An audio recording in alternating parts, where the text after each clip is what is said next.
Hi students, and welcome to today's live Ielts class. My name is Adrian. I'm streaming to you from beautiful Victoria here on the southern tip of Vancouver Island in Western Canada. I hope that everybody is having a great week so far. In this class, everyone, we are looking at an Ielts Task 2 writing. And this one will focus specifically the question on university requirements about language. So it should be an interesting task 2 question for everybody. Task 2 for the writing section of the academic Ielts as well as the general Ielts are relatively the same. They're quite similar in both the general and academic version of the Ielts. For task 2 writing, you have 40 minutes. You need to write 250 words. And it is an essay that needs to convince your reader of your ideas and opinions in most cases. Okay, so that's what we will target today. I will show you how to understand the question, how to prepare your answer, and then write an effective high band essay.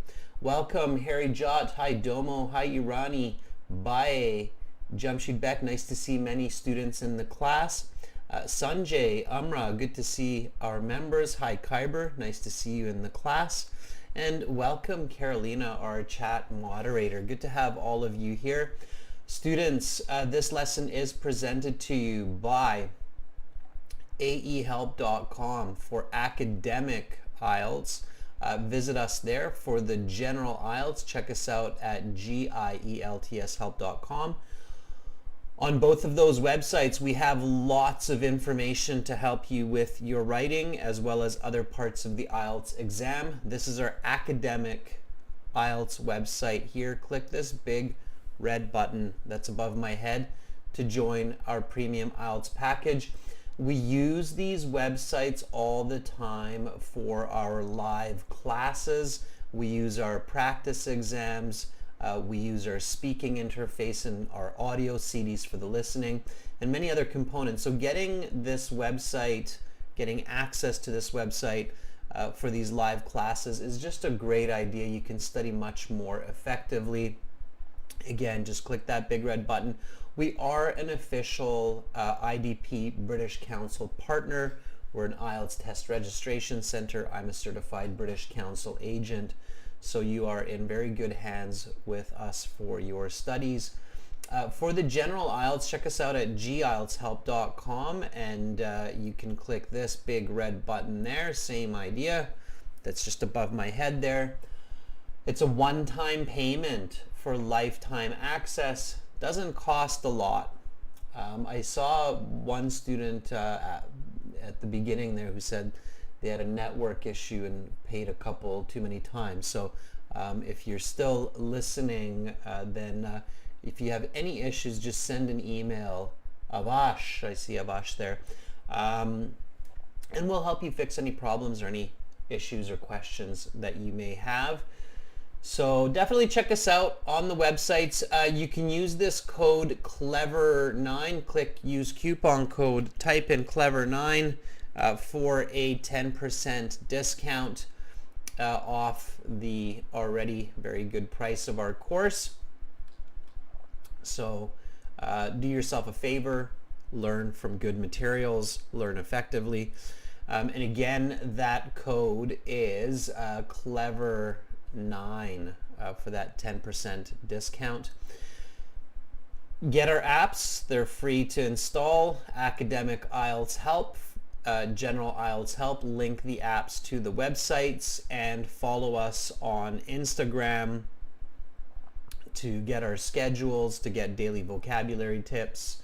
It's very useful. Ielts_AE Help, Gielts Help. So we have lots of different ways to help you improve your English, improve your communication skills, and improve your band scores for the Ielts. So definitely subscribe to our YouTube channel, follow us on Instagram, use the websites, and get ready for your Ielts test because, hey, you should get the highest mark possible.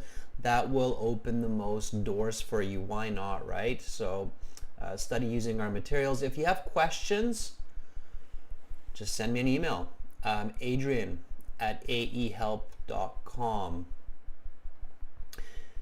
We have class today right now, task 2. Then we have classes tomorrow. We've got task 1 writing for members and listening part 1 and 2 for everybody. And then on Saturday we have lots of speaking. We have speaking part 2, speaking part 3. We also have a new release on this YouTube channel that's very useful for the speaking section. Check that out. I will put the link in the stream, in the chat.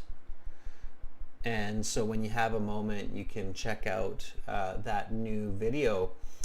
Let's get into IELTS Task 2 writing. I know some of you are sitting there patiently listening to all of my jargon, especially since I know some of you already have registered for the websites and Instagram and a lot of the other services. Yeah, Mario Espetia, you can send us an essay to receive a band score estimate. Absolutely, that's a free service that we have as well.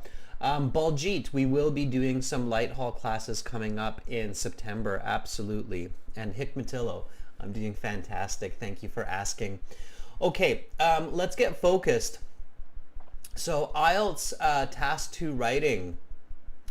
Now, interestingly, in India, for some of you, the writing section will be first, but for most of you, the writing section will be the last section that you do after the listening and the reading. So you have to concentrate, you have to dig deep, gather your energy, and do your best. Now, writing task 2 you should always do after writing task 1, and you should always make sure to have 40 minutes left for task 2, because task 2 is worth 2/3 of your mark. So task 2 is worth more, twice as much as task 1. So make sure that you leave at least 40 minutes for task 2. Your first step, as many of you know, is to read the question really carefully and paraphrase it. So read the question carefully and paraphrase it for understanding, thinking, and vocabulary. This should not be your introduction. Okay, so paraphrasing means to state the question again using your own words, so different words. First, let's read this question, okay? Let's do this together, and I will look for writing from our viewers. So all of you watching, all of you participating, please write. So follow the lesson, read with me, and also write into the chat. I will be looking for your writing, for your composition. Okay, here we go. So many universities worldwide require their students to be fluent in English, even in non-English speaking countries, before graduation. What are the reasons that universities require students to be fluent in English in non-English speaking countries? Give explanations and examples during your own using your own experience. Okay, so right away I can see that this is an open-ended question. Okay, it's not asking me for one side or other side. It's not asking me for agree or disagree, but it's an open-ended question, or simply put, an open question, not a closed question. That means that I can give lots of different kinds of answers that I can think of. So I have to be quite careful, make sure to just focus my thoughts, my ideas. First of all, to help me do that, I'm going to paraphrase, okay? All right, so let's do this together. And I can see, students, that a lot of you have some questions. That's great. Send me those questions by email if I do not answer them during the class. Rajveer, I see that you did well on your exam. Please send me a testimonial. So please send me an email with your experience and a testimonial. Okay. All right, students. So let's paraphrase this. Here we go. So many universities, let's say a lot of universities. Okay.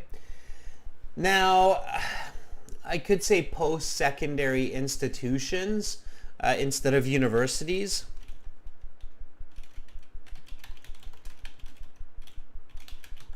But I have to be careful because post-secondary institutions can also include trade schools, colleges, not just universities. And I want my paraphrasing to be specific, so I'm going to keep the word universities. Okay, so a lot of universities worldwide require their students. A lot of universities around the world,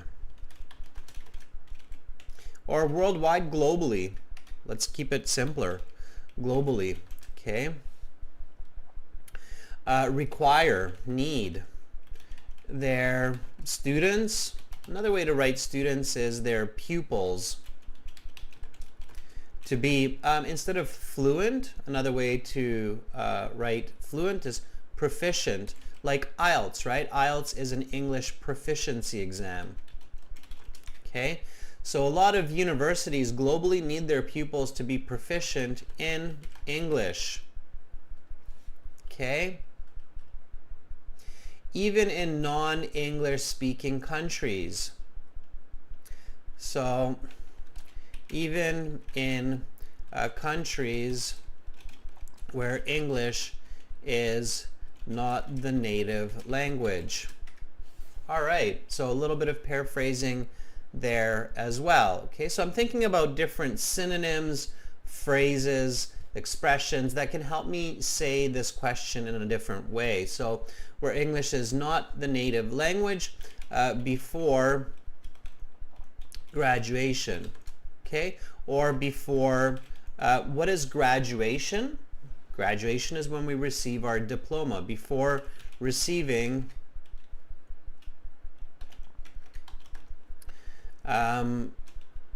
diploma, right? So whether it's your bachelor's or master's or PhD, it's a diploma, and before the person can receive the diploma, they need to prove their English proficiency. Okay. All right, before receiving a diploma. So when you're doing this at home, always check and compare. And paraphrase even the question. So paraphrasing the question is an important step. So don't stop here, but paraphrase the question so that you know exactly what the question is asking you. Okay? So here, what are the reasons that universities require students to be fluent in English in non-English speaking countries? So what rationale do universities have for making English a graduation requirement in non-English speaking countries? Sure. So here's my paraphrase. What rationale do universities have? Rationale means logic. Okay, you could say logic too. So what is the logic that universities have for making English requirement in non-English speaking countries for graduation? So what rationale do universities have for making English a graduation requirement in non-English speaking countries? Okay. And then give explanations and examples using your own experience.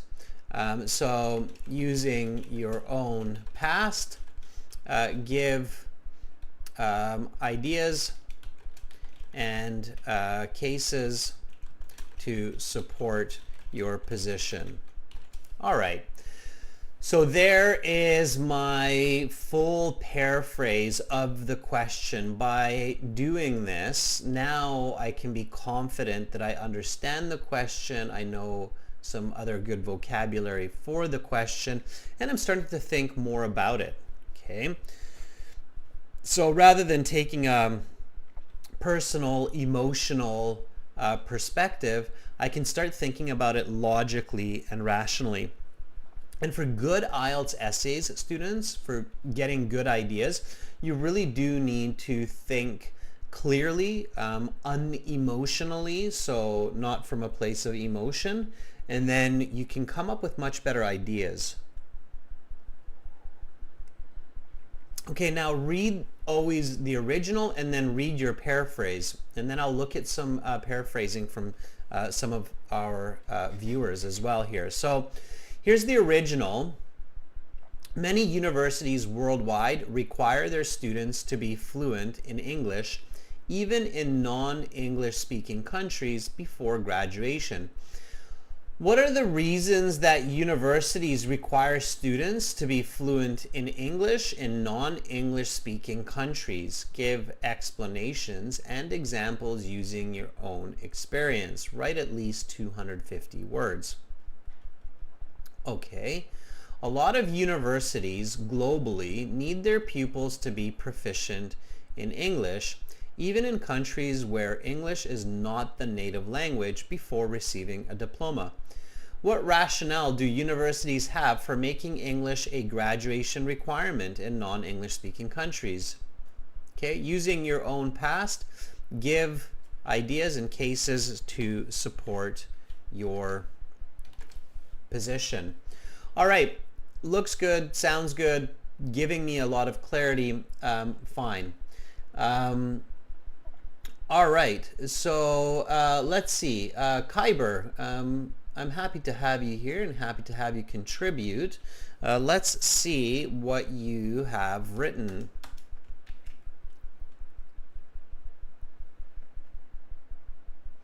And I see the rest of it, Kyber, so I'm putting your whole paraphrasing here. Okay. Kyber, our longtime member, writes, a lot of educational institutions globally demand undergraduates to be eloquent in the English language, even in non-Anglophone nations, before permitting commencement.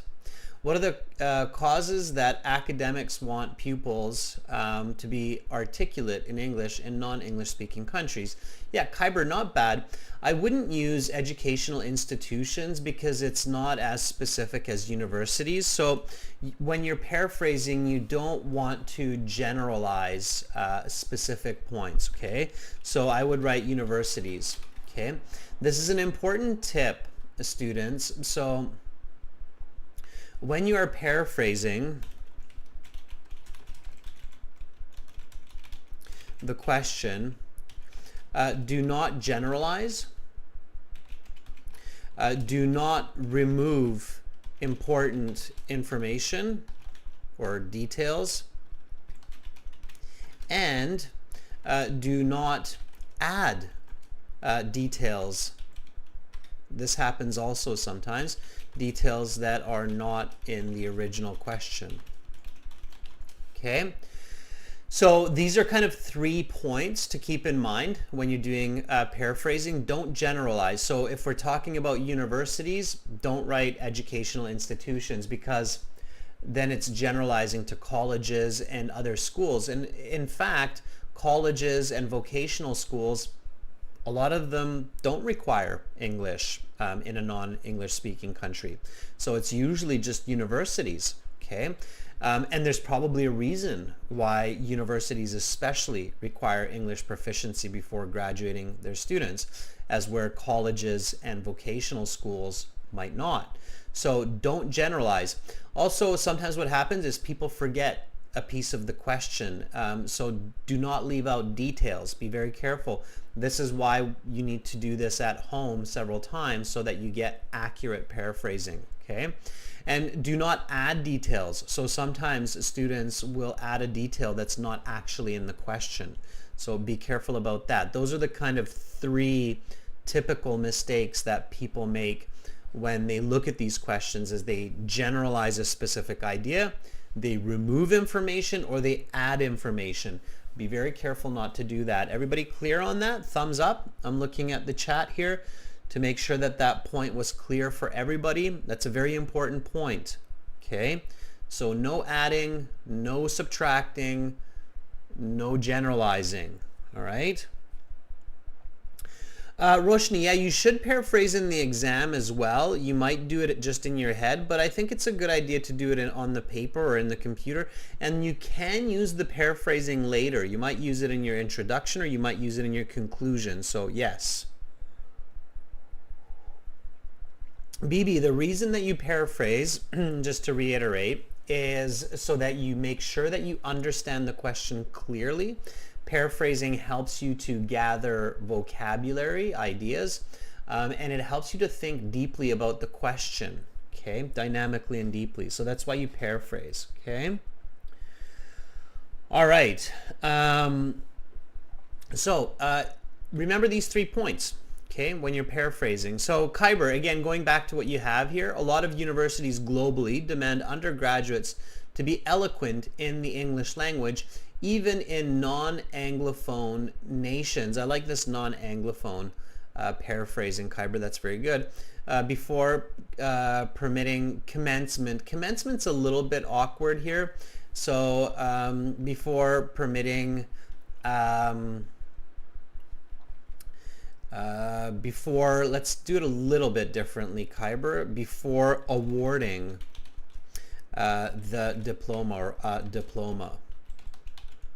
Okay, so it's another way we could say it, because we are awarded the diploma in university. So you work hard, you get good grades, and you are awarded the diploma. So award used as a verb here. Okay. What are the causes that academia, instead of academics, academia wants their, let's show possession here, Kyber, pupils to be articulate in English in non-English speaking countries, okay? Yeah, we can take out the there. Let's take it out. Okay, good. So that's a little bit better. Let's see. Sarah has some paraphrasing going on here. Let's see what Sarah has written. Okay, I'll take a couple and then we'll get going on the planning here. So Sarah writes, several universities around the world demand their pupils to be advanced in English, even in countries where English is not the first language, before receiving their certificates. Yeah, that's good, because a diploma is a type of certificate. You don't need a comma here, Sarah, because you have the independent clause before the dependent clause, so no comma in that case, okay? All right, so that's good paraphrasing. That works. Bring examples from your own knowledge and past. I see the rest of it, Sarah. It's not bring examples from your own knowledge and past.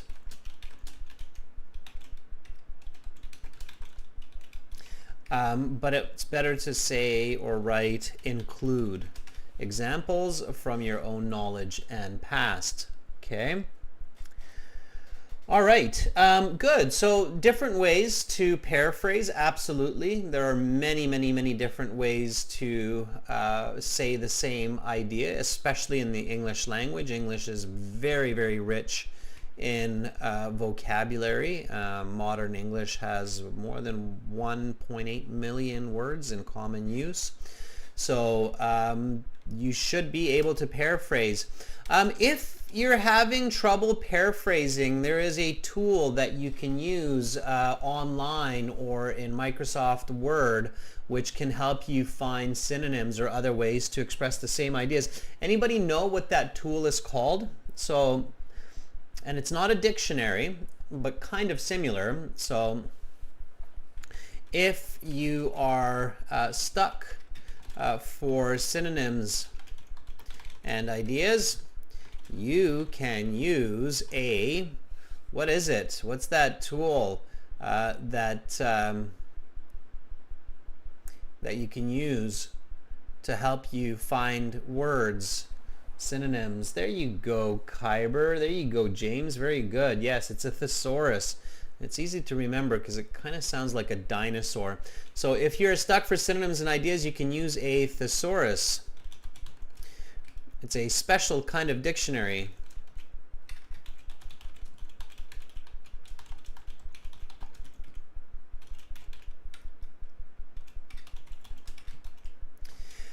So thesaurus to find alternative vocabulary. It's a great way to improve your English. So use that thesaurus, okay? It's an important tip for everybody. All right, so now that we understand the question, we need to identify the topic of what we are talking about. So what are we talking about here? What's the topic? What is in discussion? Topic. Simply put, the topic is the idea, the central idea being discussed. Okay, so what's the central idea here in this question? Whenever you're thinking about the topic and the controlling ideas, use the original question. So step 2, use the original question to identify the topic and controlling idea or ideas. Okay. So what is the central idea that we're discussing here? Let's see who can come up with it. Okay, again, here's the original question. Many universities worldwide require their students to be fluent in English, even in non-English speaking countries before graduation. Lani says the topic is education. I don't think so, Lani. I think that's too general. Unboxing says the topic is about international universities. I don't think so.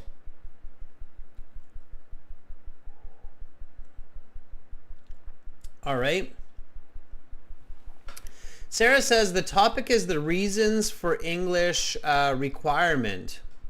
Okay. So I think it's a little bit simpler than that, Sarah, but you're on the right path. Okay. Sanjay says English requirement for diploma and degree. You're close to Sanjay. Amra says English requirement. Yeah. Let's go with that one, Amra. I like it. Very good. So Amra says, guys, what we're talking about here is the English requirement. So the need for English. Okay, good. So what's the controlling idea then?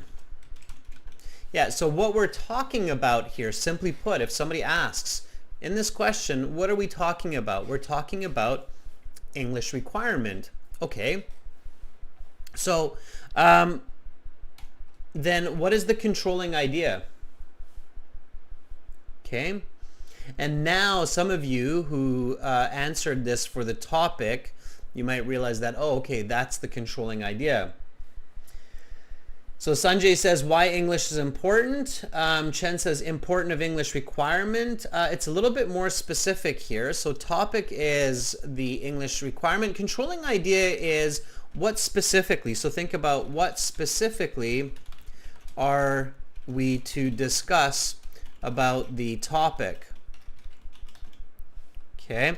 So when you think about the controlling idea, now a good writer will never start writing before they identify the topic and controlling idea clearly, okay?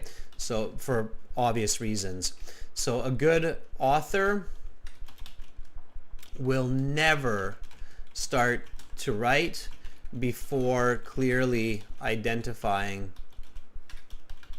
the topic and controlling idea. Okay. Yeah, very good. So unboxing masala, that's kind of the right idea. Now, when you identify the topic and the controlling idea, identify them as statements, not questions, okay? So identify these as statements, not as questions, okay? So masala, it's not why universities, but the reason universities, right? So controlling idea, the reasons that universities require English. Okay. All right. Fine. Good. Okay. So now we need to think about what, why, how. Okay. Before we talk about that, just a quick question to you. So why, when you're in the Ielts exam or when you're in a university exam or an English class, or doing any kind of essay, even for work or business, let's say, why should you never write before you clearly identify the topic and the controlling idea? So I want you to think about this and I want you to answer this question for me. Why should an author, a student, an Ielts candidate, not begin writing until you clearly identify the topic and controlling idea? And this is what the paraphrasing is for as well. So the paraphrasing is helping you with this. So why? That's right, Amra. Yeah, it's easy to go off topic. So what happens when students don't really pay attention to the controlling idea and the topic is they go off topic. Yeah. And when you go off topic, that's a disaster, simply put, because even with great English, even with great vocabulary, grammar, you're going to have a very low coherence and task completion score, and you will get a low mark. Okay, so exactly, and I can see that many students are giving me the right answer here in the chat, which is fantastic. Okay, so now when you have the topic and the controlling idea, your next step is to ask questions, okay? So good essays start with good questions. So step 3, think critically about the topic and controlling idea. Okay, ask what, why, how. Keep in mind that good writing begins with good questions. Okay, so for example, based on the topic, we could ask what is an English requirement? Okay, it means the need for English language ability to gain something. Okay, so let's just say that. Now here is where the controlling idea and the topic starts to overlap. So why, right? Let's just ask the full question, okay? So this can be kind of for the topic and the controlling idea. We can combine these here just to pick up speed. And of course, in Ielts, speed is important. So you need to practice these steps at home so that you train your brain to think and plan quickly so that you can plan a good essay, an accurate essay quickly during your Ielts exam. So topic, controlling idea, let's combine these here. So why do universities require students to be fluent in English? And let's have the full question here, okay? In non-English speaking countries.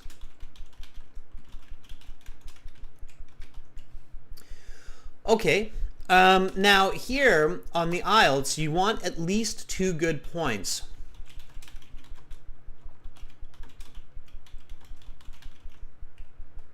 Okay.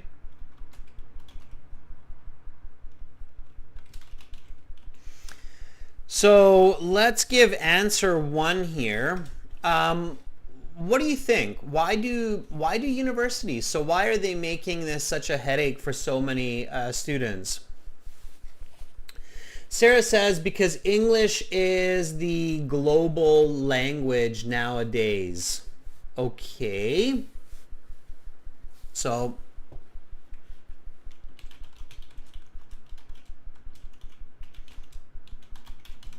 all right, let's stick with that idea. Let's have some more answers. Sure. English is the global language. Okay. So what does that mean? Try to think about that maybe in more details. Okay, it's global language. So what, right? Okay, Otadbek says there's a lot of information. Now, here, before you really dig in, okay, maybe ask yourself this question. Okay, so if I were sitting the IELTS exam and I had this question, then I would ask myself this kind of particular question to help me figure this out. Okay, and I'm looking at the chat here to see what you come up with. Okay, let me ask you this question, and this is why it's important to think critically. Okay, what is the goal of a university? Or so what do universities, what is the goal of university? Or let's ask this, what are the primary goals of university? Okay, and the reason why is because most likely the English requirement is connected to the primary goal of university, right? So what are the primary goals of university? The English requirement must be connected to this in some way. So what is the goal of a university? What do universities do? Anahita says preparing students for careers. Okay, that's one answer. So preparing students for success. Sure, I agree. That's one goal, and universities definitely have another primary goal. Yeah, so preparing students for success, I agree. Getting a job, yeah. Colleges also do that. Vocational schools also do that. Utku, you're on the right track. Let's see if somebody's able to say that in a little bit of a clearer way. Unknown Astro says making profit as well. In some sense. I'm surprised that so many of you are not actually identifying this. Yeah, Kundan, very good, Kundan. Yeah, Anirban, very nice. Yes, to research and develop humanity. Okay. It's a very big goal of universities. Students often forget that. So universities are not simply there to provide students with career paths. They are also there to evolve information. Universities are the epicenters of research, experimentation, and development in society. Okay, so that's where we research medicine, technology, and so many other schools of thought, right? So preparing students for success and to research and develop humanity. So now that we understand the goal of university, we might be able to identify 2 good points. And having good information for your IELTS paper is definitely key to writing a good essay. So English is the global language, sure. We can expand on that in a second. So now let me ask you this again. So now that we know the goal of universities, why do universities require students to be fluent in English in non-English speaking countries?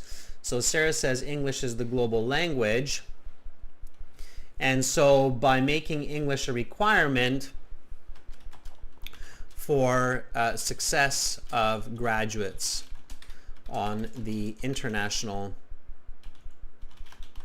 level or scale, right? So let's finish that idea, right? So English is the global language for the success of graduates on the international scale, okay? So if you have a master's in business or a bachelor of business commerce, you don't want your graduate students to just build businesses inside your country, but you want them to be successful in business worldwide. Now, the second reason that comes to mind for me, now that we discussed it, is so that the university is competitive internationally in research and development. Okay, so yeah, we want the scientists and the researchers in the university to be able to understand information from around the world and share it with the scientific community. So English is the global language, yes, but more specifically, because of that, graduates can be more successful in their careers, and the university and the students who are scientists can be more successful in research, right? So those are primarily the reasons that I believe that universities require English proficiency. Okay, so now that I have my ideas, I can develop my thesis statement. Students, this is the most important sentence of your Ielts essay or of any essay that you're writing. So step 4, compose your clear and direct thesis statement. Okay, this is the last sentence of your introduction, which tells your reader your clear points for discussion. Okay. All right, so based on what we have here, everyone, write a thesis statement, okay? All right, here we go. So the original question, again, okay? What are the reasons that universities require students to be fluent in English in non-English speaking countries? Give explanations and examples using your own experience. Okay. So here I'm going to use the third person voice. So I'm not using I, me, or my. It doesn't seem to be asking me specifically for that, even though it's asking me for cases from my experience. So I'm going to compose my thesis in the third person voice with these two ideas, and then I can write my introduction, body 1, body 2, conclusion, nice and fluent, and I will walk you through this, okay? All right, and meanwhile, we're going to do this together. So I'm going to look for your thesis statement. I'm going to look for your sentences throughout this process. So students, write with me. Don't just listen, don't just read, but also write with me. Practice your writing, okay? So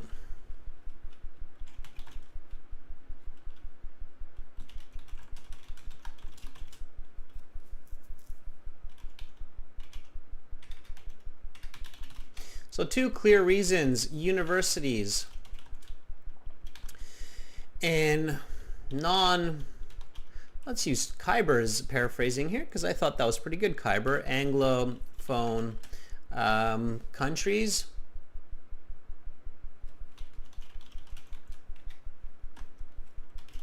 require English for graduation.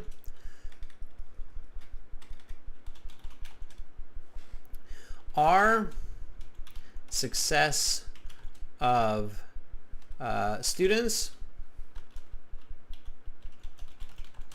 graduates, and research.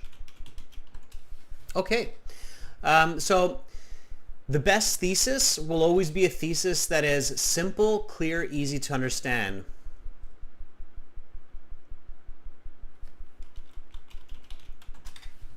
Okay, and I'm replacing that word with my paraphrasing so I don't have word repetition. I don't want to have graduation, graduates. Even though they're different word forms, they're still the same word. It sounds awkward. So here's my thesis. 2 clear reasons that universities in non-Anglophone countries require English for diplomas are success of graduates and research. Okay, so now this is body paragraph 1. Okay, and this is body paragraph 2. All right, so simple, clear. The reader will understand very well now that this is what my essay is going to be about. Okay.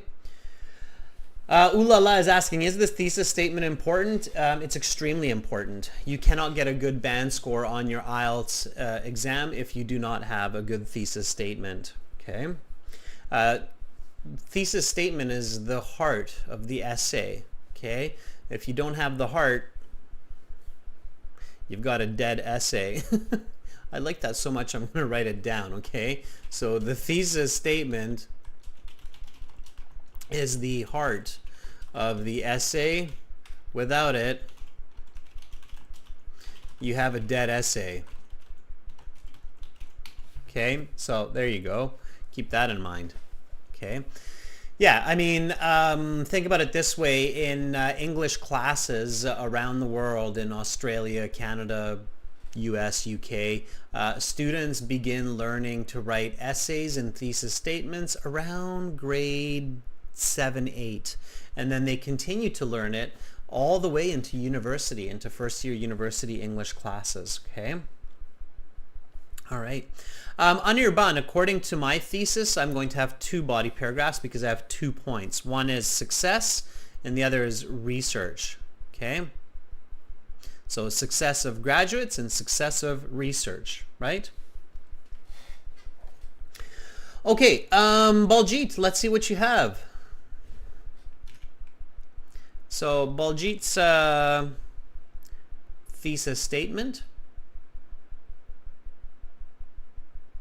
There are 2 reasons for setting minimum levels of English in universities in non-English speaking countries. So that their students do well in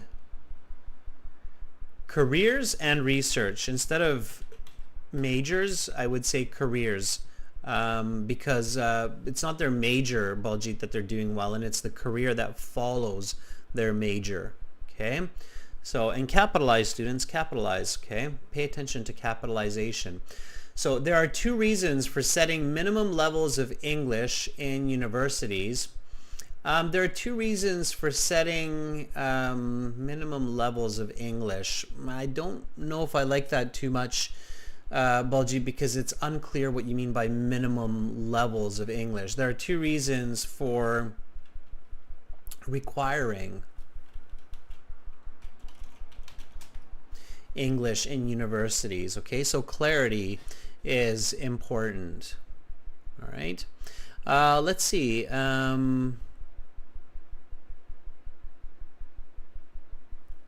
Anybody else with a good paraphrase? Sanjay, let's see what you have. Okay, Sanjay writes, the 2 big causes, not courses, I think you're trying to say causes, of English necessity is pupils not only become, is for pupils not only to become successful in their future, not their diploma, but also make them able, so this is for graduation, right? This isn't for entrance. This is not an entrance requirement. That would be different. That's also true, but that's different. Successful in their future, but also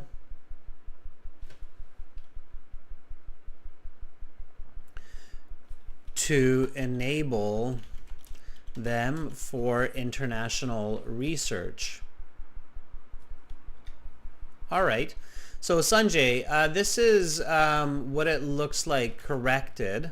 Okay, the two big causes of English necessity are for pupils to, let's make this positive, to both become successful in their future and to enable them for international research. So Sanjay, this would be the correct thesis. Now students, always make sure that your thesis statement is clear and accurate. Okay, so here we have three possible thesis statements. They all work.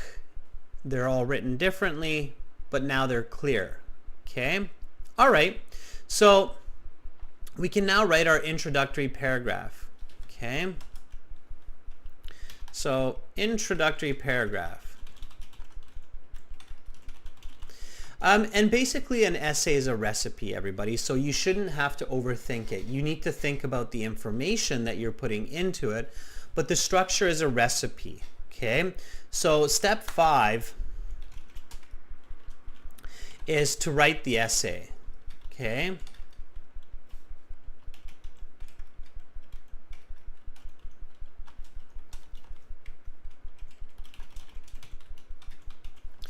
okay, so write the essay according to standard English essay rules and structure. This is not complicated. You must follow the rules of English writing. Okay. I know that there are a lot of videos online by different teachers, and there are a lot of books out there, you know, and a lot of information out there, what to do, what not to do. And sometimes it's really confusing for people around the world of like, okay, who do I believe? What should I write? Okay. Don't believe anybody. Okay. Just follow the rules of English literature, right? So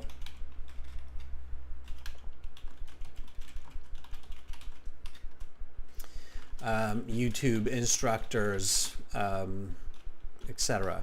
Okay, simply follow the rules of English literature. And I'm not telling you that I'm the, you know, greatest expert in the world on English literature. I believe that I know what I'm talking about, but if you think, hey, I'm not sure if Adrian's right on this, just Google it, right? It's there. So English literature has very set rules, okay? So the introductory paragraph for an essay has a hook, has a background, and has a thesis, okay? It's standard. It's not Adrian's telling you to do this. It's not Adrian's style. It's standard. If you go to a university and you take a class in English, your professor will probably tell you the exact same, okay? So they'll say that the hook is an interesting statement that introduces the topic, catches the reader's attention. You think it's, you know, like there's definitions for this, right? Okay, and so follow standard English literature rules, okay? All right, so here we go with the hook. Okay, now in the essay, of course, don't write hook, right? And the hook introduces the topic. Topic is English requirement, okay? So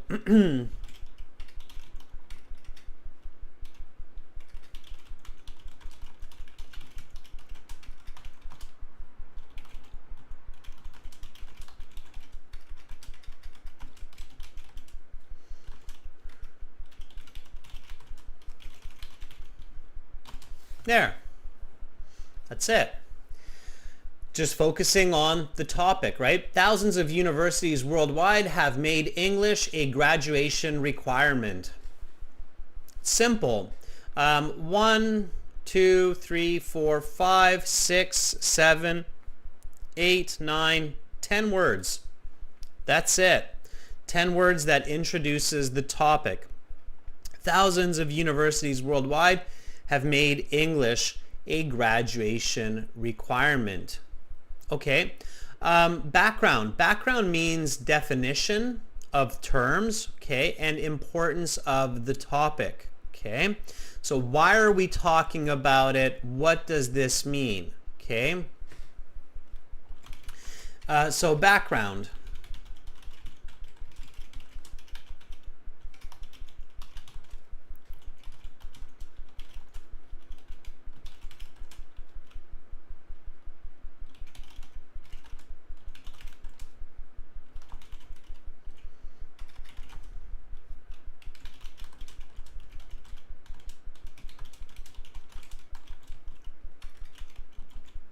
Okay, so these institutions demand that graduates achieve scores to prove English on exams such as TOEFL and Ielts. Okay, let's fix this a little bit.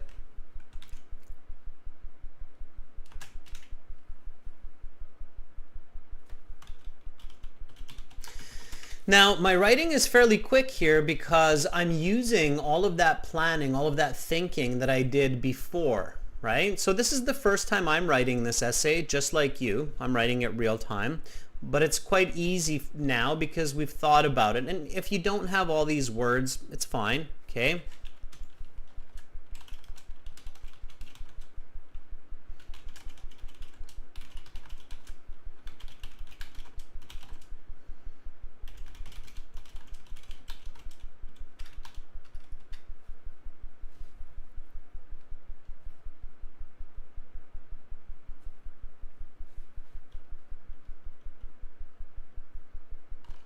All right, and the importance. So why are we talking about this? Well, I mean, logically, the reason we talk about this is the reason many of you are in these classes. It makes life more difficult, right? So a generation ago, you know, this wasn't a requirement for a lot of universities, so it was a bit easier. I mean, you just focused on your major and didn't have to worry about learning another language. So this creates an extra level of challenge for university students compared with past generations.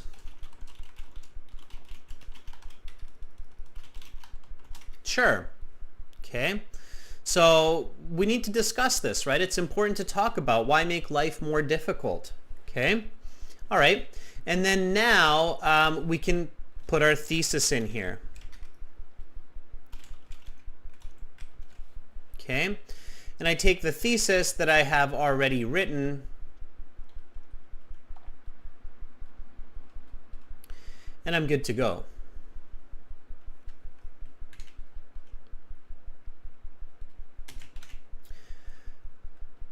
Okay, let's move our introductory paragraph down a little bit. Let's review it. When you're practicing at home, you should always review your introductory paragraph after writing it.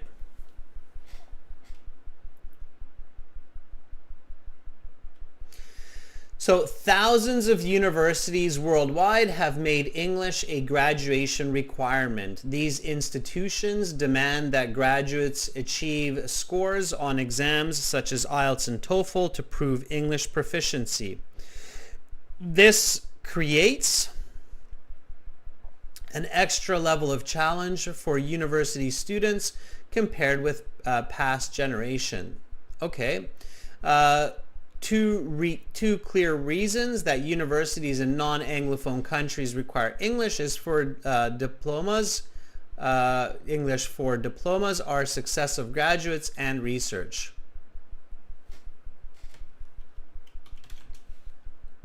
Okay, good. I have all the relevant information now. If I want it to be a little bit smoother, I can use connecting words maybe to make it a bit smoother. So thousands of universities worldwide have made English a graduation requirement. As such,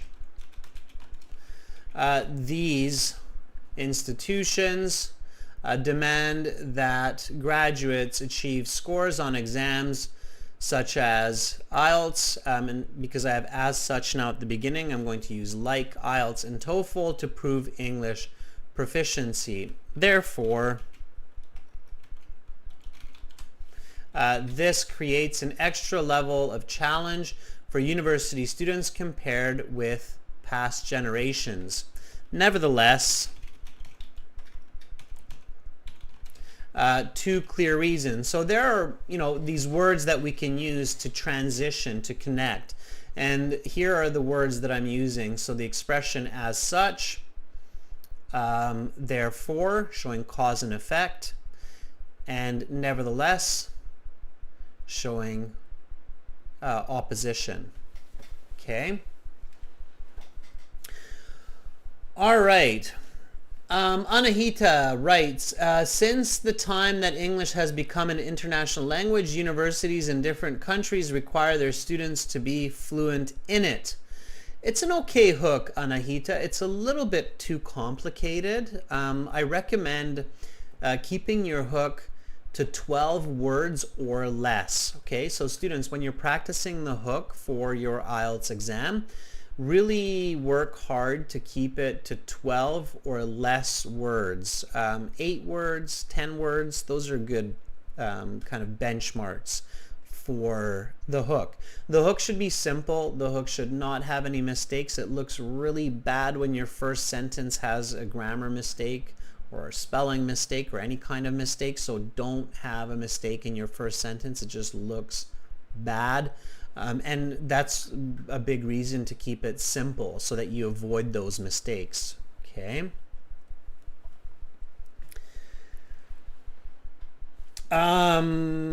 Vilay Shuk, for my university, graduate students have to have a good English score. Don't bring yourself into it. Here we're talking about a lot of different universities, so it's a little bit early to include the first person voice, my university, so careful with that.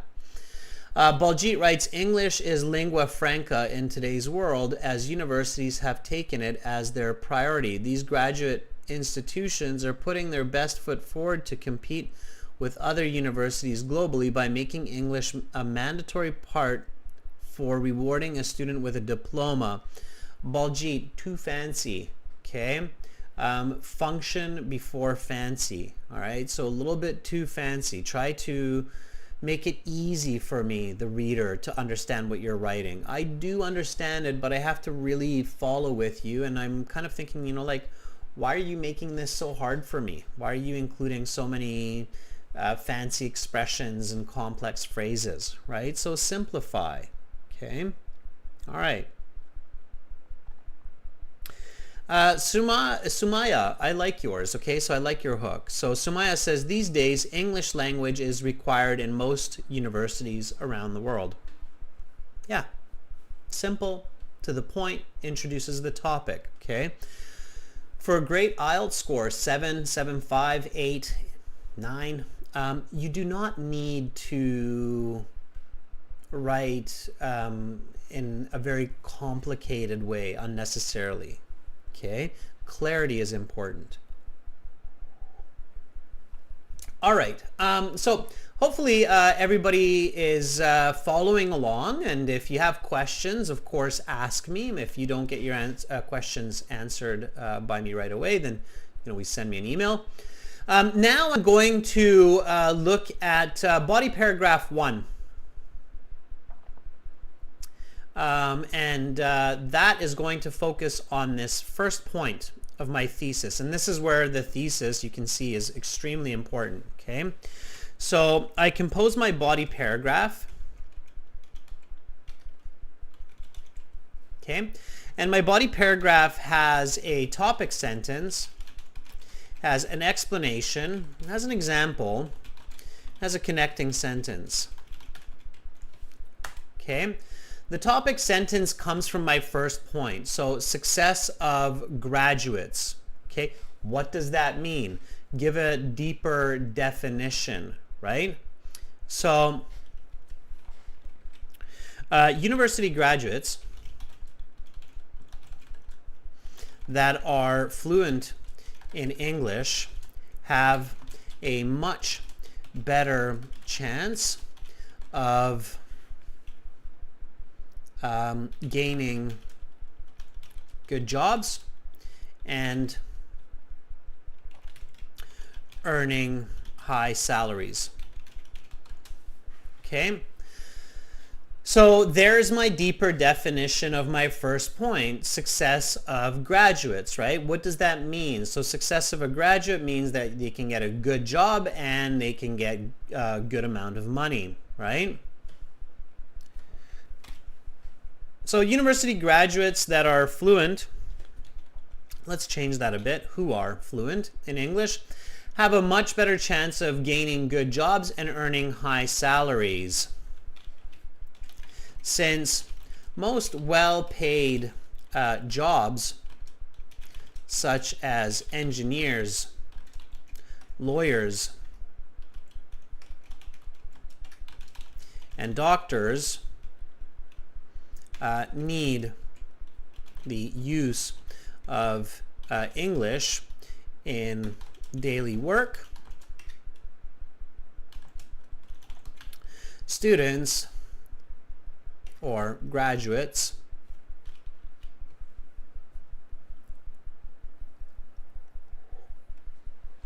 all right. Pema, yeah, absolutely. Conclusion is compulsory. You need a conclusion. Okay. Since most well-paid jobs such as engineers, lawyers, and doctors need the use of English in daily work, it makes sense that universities expect students in these majors to learn the Baljit, I'm going to borrow your term here because I thought that was very good. Lingua franca.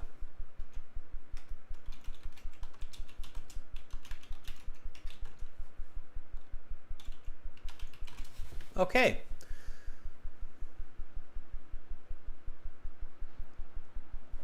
All right. A little bit of Grammarly assistance there. So university graduates who are fluent in English have a much better chance of gaining good jobs and earning high salaries, since most well-paid jobs such as engineers, lawyers, and doctors need the use of English in daily work. It makes sense that universities expect students in these majors to learn modern-day lingua franca. Indeed, my cousin John, who works as a doctor at Paris General Hospital, uses English on a daily basis with his patients and colleagues. Okay, so clearly that's my example, right? So if you take a doctor in a hospital, as you can imagine, especially with all the tourism and travel, doctors use English all the time. Half of their patients speak the local language. The other half of their patients, who are tourists, travelers, businessmen, businesswomen that have come to the country and that might need their services, they speak English to them, and many of their colleagues too, right? It's become a very international profession. So indeed, my cousin John, who works as a doctor at Paris General Hospital, uses English on a daily basis with his international patients. We can even include that. Patients and colleagues. Okay, now connecting sentence. So this was my example here. Okay, so first sentence was my topic sentence. Second sentence was my explanation. Third sentence was my example. And the last sentence will be my connecting sentence. And in this case, when we have an open-ended question where I'm giving two reasons, reason one, reason two, I can make this fairly simple. So I can simply write, this is one of two reasons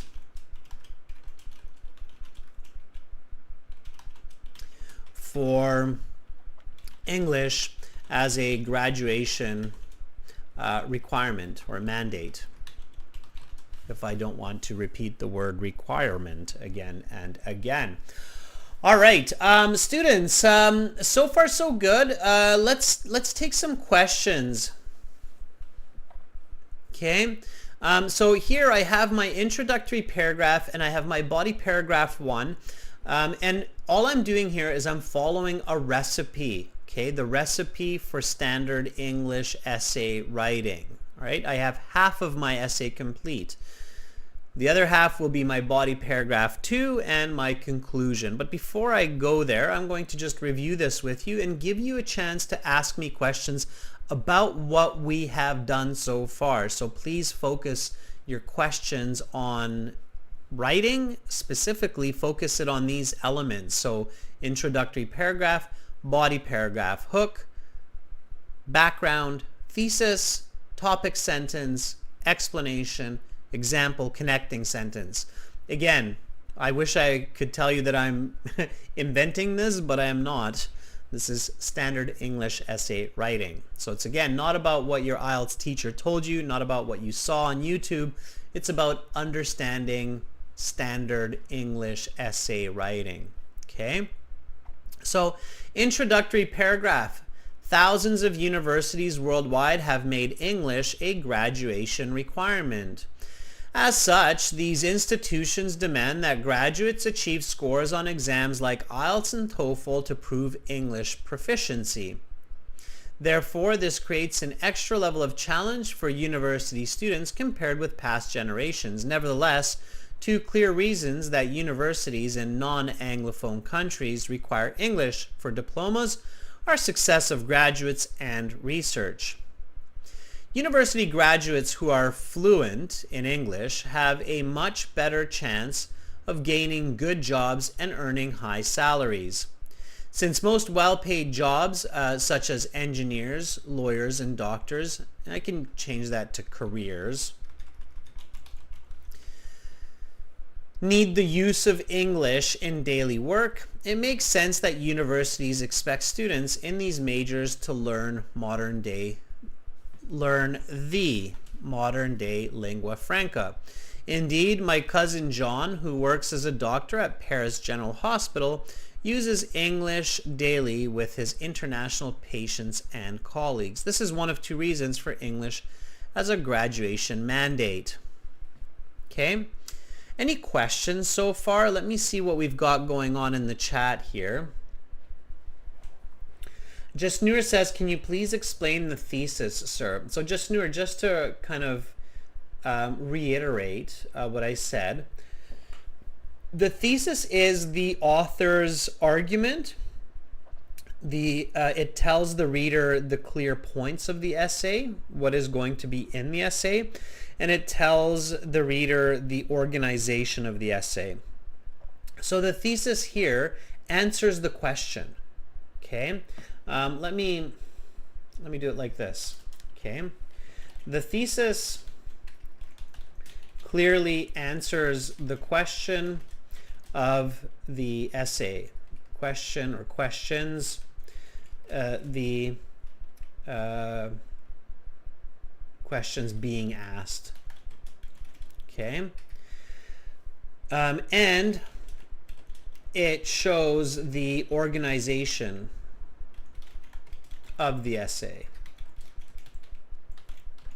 Okay, so remember that the original question here at the top was what are the reasons that universities require students to be fluent in English in non-English speaking countries?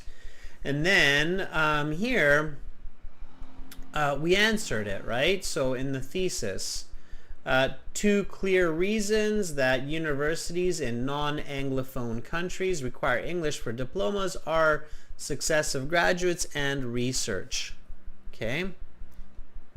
Mal says, excellent, it's all clear. Sandeep, that's a great question. So Sandeep says, I scored 6.5 in writing. How can I improve it to a band 8? Okay. So to answer that question, okay, so to reach the band 8 and 9 levels in IELTS, you must write original essays using college level essay writing skills, such as a direct thesis, having a good hook, okay, and a powerful conclusion. So for Band 8 and Band 9, your English has to be good. Your grammar must be good. Your spelling must be good. Your words must be good.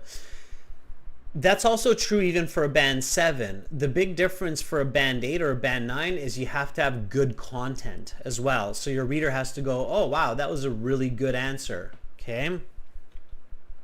So the examiner must be thinking, wow, that was a really good answer. Written with precise English. Okay, so that's what the examiner is thinking for a Band 8 or a Band 9. Okay, wow, that was a really good answer, written with good, clear, error-free English. Okay.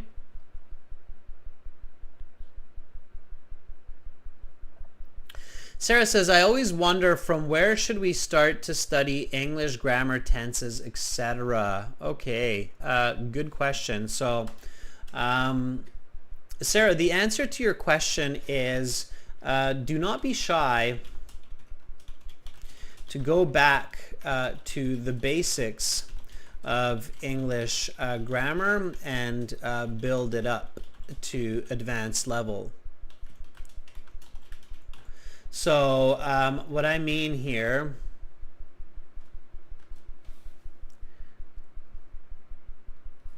is you can start with the subject plus verb plus object, and then you can build it up to subject plus auxiliary verb have plus auxiliary verb being plus infinitive or past participle plus we can go adjective plus object. Okay, so you can go all the way from the simple present tense, like I go to school, all the way to present perfect, passive voice, even progressive. So John has been being driven to school over the last 20 years by his neighbor. Okay, so you can build it up from the basic all the way to the advanced and then get feedback on mistakes. Okay, so don't be shy to go back to the beginning. It's kind of like playing a video game where you just get better and better, and then sometimes you go back all the way to level 1 just to show how good you can really get. Okay. All right. Good question. Anirban, connecting sentences. Yes, I can elaborate more. Connecting sentences, Anirban, are not super important in the IELTS. The reason why is because it's a very short essay. Okay, so for the introductory paragraph, you don't really need a connecting sentence because your thesis is your connecting sentence. So the thesis is also a connecting sentence because it tells the reader what is to come, what is going to follow after. The only place where you kind of need a connecting sentence is body paragraph 1 to connect to body paragraph 2. Body paragraph 2 does not really need a connecting sentence because your conclusion connects your whole essay. Okay, so the conclusion is kind of like a wrapper. It's like a gift wrapper around your whole essay. All right, so you really only need a connecting sentence for body paragraph 1, And then keep in mind, just kind of an interesting thought, your conclusion is like a wrapper for your whole essay. Okay, so don't worry too much about it. All right. Okay. Rhythm is asking, how many times writing test is checked by the examiner? Once, but they check it very carefully that one time, and if there are any problems, then a second time. So the essays are checked and marked once, and if that mark is different, is very different from the other sections, you can ask for a remark, and then sometimes it will change, and then it will get looked at again a second time. Okay.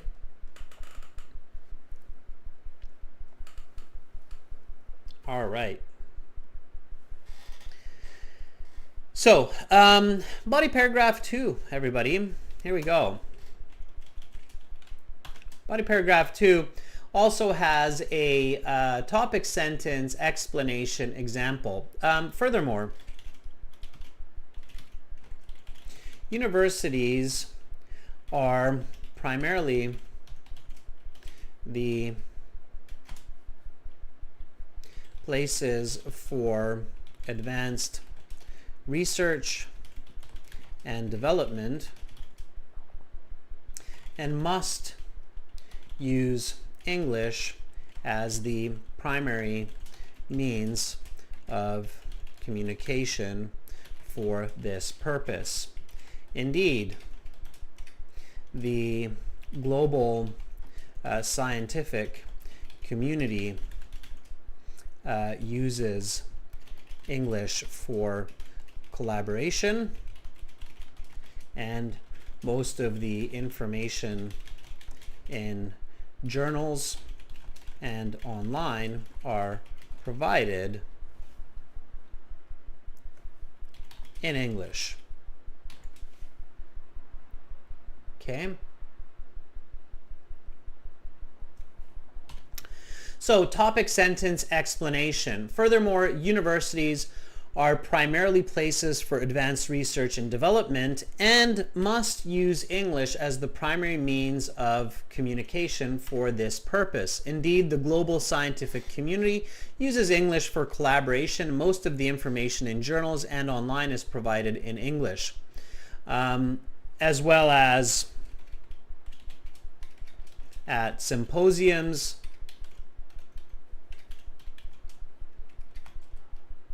and conferences, right? If I want to give a lot of detail.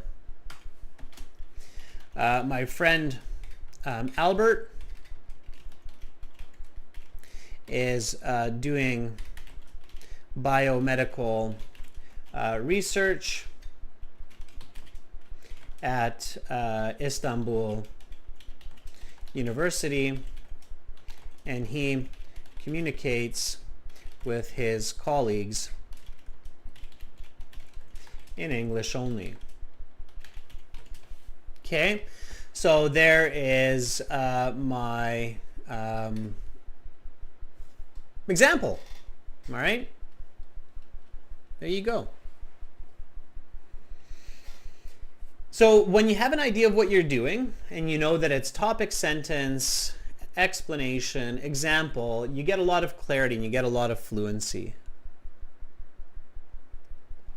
in your writing, and then you can spend more time reviewing. Okay, conclusion. Here we go. Almost there. Okay, so conclusion. Conclusion also has 3 parts. So it has the points restated, argument strengthened, take-home message. Okay, those are generally the parts of the conclusion. Now we're starting to run a little bit out of time, so if you're confused here, if something's not clear, just send me a message and I will be happy to answer. Okay, so in conclusion, English has become a university graduation requirement because of career success and research efficiency. Indeed, the goal, or certainly, because I've used indeed in the previous paragraph, certainly the goal of major universities around the world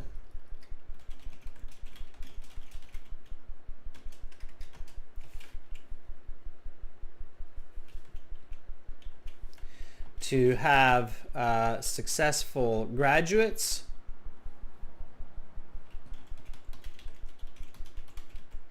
and scientists must be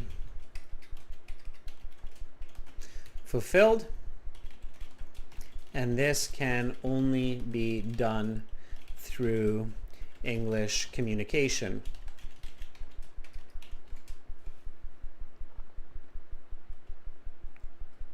Okay. Most or reputable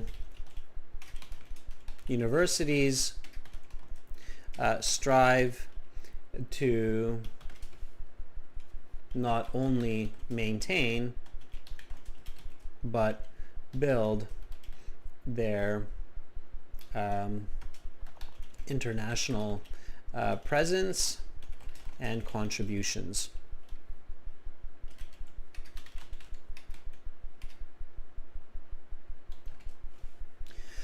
All right, so that is my conclusion, and I'm thinking about this aloud and talking it through based on everything that we discussed throughout the class. So in conclusion, English has become a university graduation requirement because of career success and research efficiency.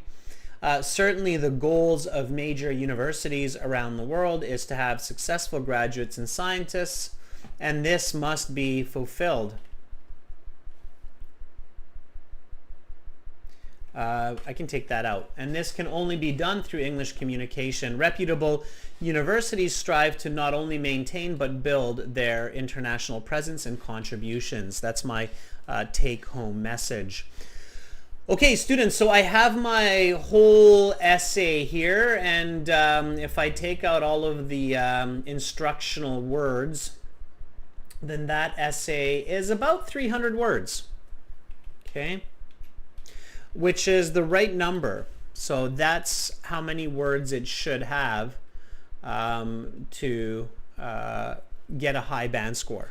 Okay. Otabek is asking an interesting question. So Otabek says, does it increase our score to have more than 250 words? Yes, not because you have more than 250 words, but because you have better information. It's very, very difficult, if not impossible, to completely answer the question in just 250 words, okay, with good detail. So for all of the IELTS examiners that we talked about, every one of them has said that high band essays like band 8 and 9 are usually around 300, maybe even 350 words, okay? All right, students, so that is IELTS Writing Task 2. Is it impossible to get a great band score? No. Is it difficult or challenging? Yes. Can you do it? Absolutely. How? By understanding standard English essay writing rules and structure, not by copying templates like this essay will discuss in firstly and secondly. Those kinds of techniques will not get you high band scores. The techniques that get you high band scores are understanding English essay writing standards and structure. I hope that's clear for everybody. And if you want to learn and discover more, go to our website, aehelp.com for academic IELTS, gieltshelp.com for general IELTS. We have lots of tools there to help you for your writing. Make sure to join our premium package as we use these for these live classes. This is our Academic IELTS website here. Click that big red button above my head to join the premium package. It's a one-time payment for lifetime access. I myself am a university graduate, University of Victoria in psychology. I'm also a certified British Council agent, so you're in good hands with me and with my colleagues. General IELTS green background, click that big red button there. Again, it's a one-time payment, lifetime access, doesn't cost a lot, and it will certainly help you to become better for the IELTS and a better communicator using English. So check us out there. Thank you, Carolina, for moderating the chat. Thank you to our members for your support. Tomorrow, members, starting a little bit earlier, task 1, writing, that will be a line graph or a pie chart, something like that. And then it will be followed by a listening section practice example. We will be using the websites for the listening with the audio. So definitely come join the class tomorrow, learn more English, and be a better you. So I'm Adrian, signing out from Victoria here in Western Canada. Wherever you are in the world, I wish you a fantastic rest of your day. Much love to you. See you tomorrow. Bye for now.